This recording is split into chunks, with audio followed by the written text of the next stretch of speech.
Hey everybody, Jim Chester, live from Palmer College of Chiropractic. We are at the Rugby Alumni Symposium 2018 at the Fountainhead. I have Deed Harrison with me right now.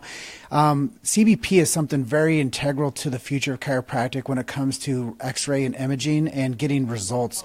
Tell us a little bit about your talk today, Deed. Thanks. Great question, Jim. The talk that I gave today was really multifaceted. I started with a really hot political topic with the ACA putting out their public policy called the Choose Wisely Guidelines. They came out roughly in August of 2017.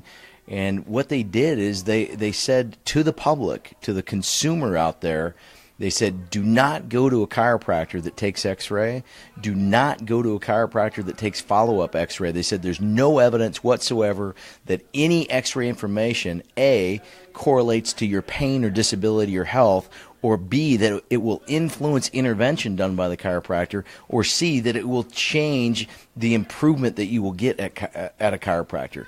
These Choose Wisely guidelines, in my opinion, are the most dangerous thing that the ACA has ever done to the profession, trying to take away our x-ray rights. It's crazy. So I used that as a segue of my presentation here at the Sports Symposium to talk to the audience about what evidence-based analysis on the x-ray really is and how we truly use x-ray information, specifically of the lumbar spine, in terms of determining what's really wrong with somebody. Do they not fit the typical normal that somebody has? And then how do we use that information to intervene? And then how does that change their outcomes? And so that was really the three-tiered levels that I talked about in my talk. So I know everybody out there is watching right now. They're like, x-rays out of chiropractic? Why? Yeah, this is a hot potato right now. The insurance guidelines, managed care organizations, even some of the research and political side of chiropractic, they want to see x-ray rights taken away from chiropractors. And really, I don't have any true idea of why these people want to do this, other than it's just a conspiracy conglomerate to remove your ability to truly assess and analyze a patient. Because when you see an x-ray, you cannot argue what's on the x-ray. It's either there or it's not. I mean, you can argue the meaning of it, but you can't argue what's there. So if I can prove to you that it's there on the x-ray, and then I can prove to you that it correlates to what the patient is having, then I can prove to you that I can intervene and change it and how long it takes, then now from a managed care organization, you're kind of like responsible for paying my bills and paying the patient's bills and the doctor bills. Personally, I don't think these third parties want to be responsible for it.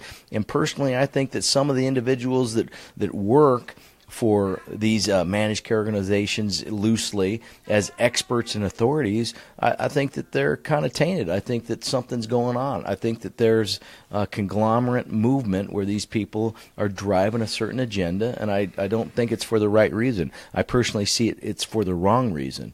And if I can just elaborate, when you see some of the recent evidence in the surgical literature, there's no way the surgeons are going to take away their own x-ray rights to analyze a surgical patient's spine. In fact, they're developing prediction rules that show that when your spine doesn't match normative data in healthy populations, that you're at high risk of pain, disability, deformity, and very poor outcomes. And the surgeons want to use x-ray to determine, A, what's wrong, and then B, how to intervene.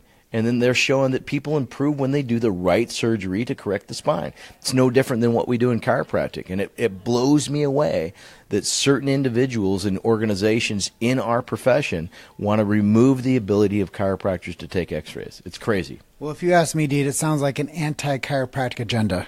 It totally is an anti-chiropractic agenda. There's a certain group that kind of wants to see chiropractic back pain only. Right? We're back pain specialists. We'll give you 6 to 12 visits if you're lucky, maybe 18. A new study came out that said you get 18 visits. I mean, come on. Have you seen some of the people in the population?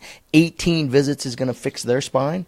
You look at them, they're totally unhealthy. They don't eat right. They don't exercise. Their spine's a mess. How are you going to change that in 18 visits, right? I mean, give me a break. It's called short-sighted, short-term health care. And it's really not health care. It's just palliative pain care, right? This is the problem. Well, for me, Deed, I've always looked at chiropractic as something I want to have a part of my life until, the good Lord calls me home. Yep. Why do you think that the medical industry would have some type of like actual want to put like handcuffs on the chiropractic profession from giving the best care necessary to their patients? This is a hot topic. Sometimes I think that the handcuffs are more created these days not by the medical profession, but by our own chiropractic profession trying to limit itself so it can go to the medical providers or medical organizations and say, this is the tiny piece of pie that we want.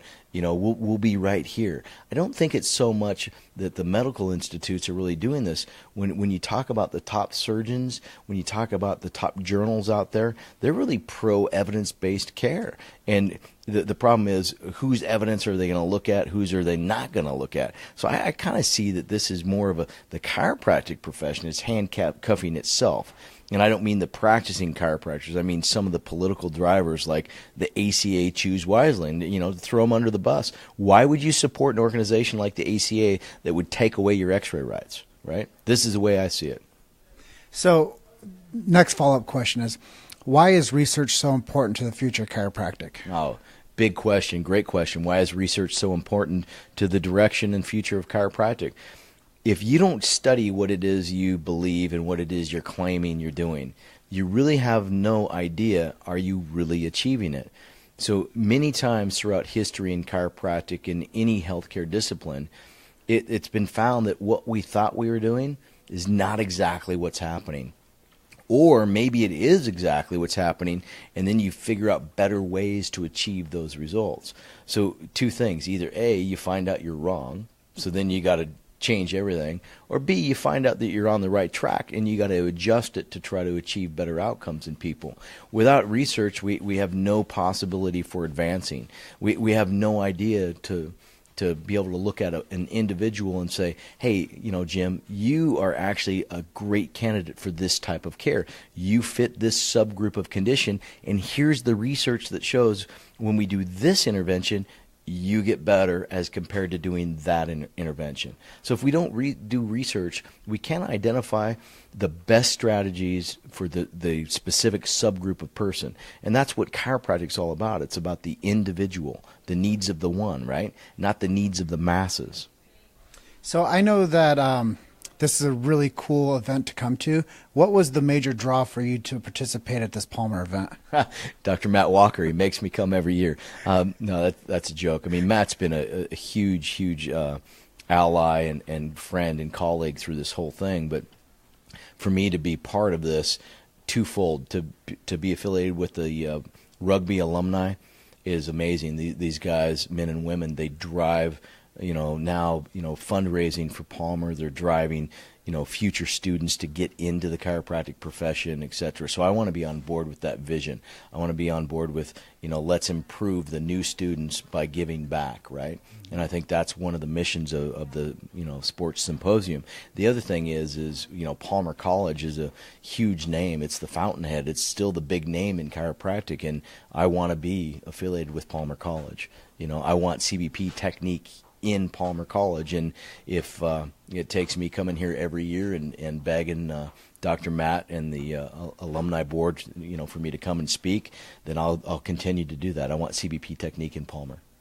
See, and that's just is not only a researcher, but a trailblazer, somebody that really believes in the future of chiropractic, willing to stand up for what they believe in and not hold back words, because whatever happens to the future of chiropractic, it affects all of us. So anybody that wants to be able to go get checked and adjusted for vertebral subluxation if necessary, and to get corrective care based on the research of x-ray, I think that you guys all have to start, looking over your shoulder and saying, what can I do to add? What can I do to participate? What can I do to make this profession strong? What can I do to stand on my own 2 feet to support people like Deed that is doing the work to make your profession more validated? So if people wanted to jump on board with you and help, I know you have a non-for-profit for CBP. How can they help? That's a great question. Thanks, Jim. There's a couple ways people can help. Number one, you can support our nonprofit organization, which is Chiropractic Biophysics Nonprofit. We are truly a 501c3 corporation. We have nonprofit status, and we take all that money and we do one of two things with it. We either directly fund research, or we fund the chiropractic colleges that we think are doing the right thing. We want corrective care in the chiropractic colleges, so we need funds out there from practicing chiropractors or from any philanthropist out there that wants to support our organization. And we've done 210 peer-reviewed publications to date, so we have an amazing track record, so we know your money's going to a good cause. The second thing is get on board with CBP Technique. If you're a chiropractor that wants to do corrective care, you can join our mission and join our cause by becoming a CBP certified chiropractor. So I'm going to lead out with this last question is, what have you seen, like just from experience, when a chiropractor is not doing a CBP protocol to the point that they start practicing CBP protocols? How have you seen that change some of the people that jump on board with you? Oh, that's a great question too, Jim. You've done this before. You know, and this is going to sound biased because I'm talking about people that have done my work, but truly, every time that I have these week-long trainings that I do at my facility for week-long general certification, where I get somebody for 8 days out at my place, I routinely get these follow-up, cards or letters or messages, and I just got one today before we left to come here, and it was just a heartfelt message that said how that week changed their whole perspective on corrective care and chiropractic. Some of these people were going to get out of chiropractic because they were disheartened with not being able to change the spine the way they wanted to change it. And then when they see CBP Technique and they apply it, they start to get the same results that we show through our research because it's reproducible. So it changes everything for them, truly does. Well, I just want to say thank you for being so open to the Chiro Hustle audience out there. Thank you. We got Dr. Daniel Bay there. He is on with us right now. Close for Chiro, huge sponsors of the Chiro Hustle podcast. We can't do it without you, Dr. Dan. Thank you so much for being there for us since day one. But I just want to say a heartwarming thank you to Dr. Matthew Walker as well for actually, you started my chiropractic career, man. Without you, I don't stand at the Fountainhead today interviewing Dr. Deed Harrison, one of the leading researchers in the chiropractic profession. So thank you, Dr. Matt Walker, for working so hard for the profession that we all love and appreciate. And I just want to say, everybody out there, we appreciate you participating on these Facebook Live interviews with us, because what the journey is to get chiropractic to live outside the four walls of chiropractic. The chiropractor has enough work to do taking care of their practice members and their patients in their clinics. They need a megaphone for this profession that's going to actually step up and be proud of what all these hardworking chiropractors are doing. And that's what we're doing with the Chiro Hustle podcast. So I just want to say a warm thank you to everybody out there that's helping support what we're doing. We are the fastest growing chiropractic podcast on planet Earth right now. So I can't say enough about the support. So thank you, Dr. Daniel Bay, for what you do for the chiropractic profession as well. And I just want to leave everybody with this. You're just one story away. Keep hustling.